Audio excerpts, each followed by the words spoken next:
সম্মানিত দর্শক মণ্ডলী, আমি আছি এখন চিটাগাং রোড ফুটওভার ব্রিজে। দেখুন ফুটওভার ব্রিজের কি অবস্থা। ফুটওভার ব্রিজ মনে হয় যেন একটা মার্কেট। এখন দুপুর 12টার মতো বাজে, এখনও কত লোক। আর ব্রিজের অর্ধেকের বেশি জায়গা দোকানদাররা দোকান দিয়ে আটকিয়ে রেখেছে। দেখুন, যখন সকালবেলা অফিস টাইম থাকে তখন এ জায়গা দিয়ে লোকজন ঠিকমতো হাঁটাচলা করতে পারে না এই ব্রিজের মানে দোকানদারদের জন্য। আবার বিকেলবেলা তো প্রচুর গ্যাদারিং হয়, এই দোকানদারদের জন্য লোকজন হাঁটাচলা এখান থেকে ঠিকভাবে করতে পারে না। প্রশাসনের দৃষ্টি আকর্ষণ করে বলছি, আপনারা এই ব্রিজটি যত দ্রুত সম্ভব ক্লিয়ার করার ব্যবস্থা করুন।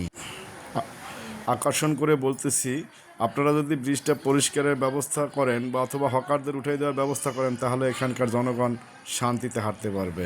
ধন্যবাদ সকলকে।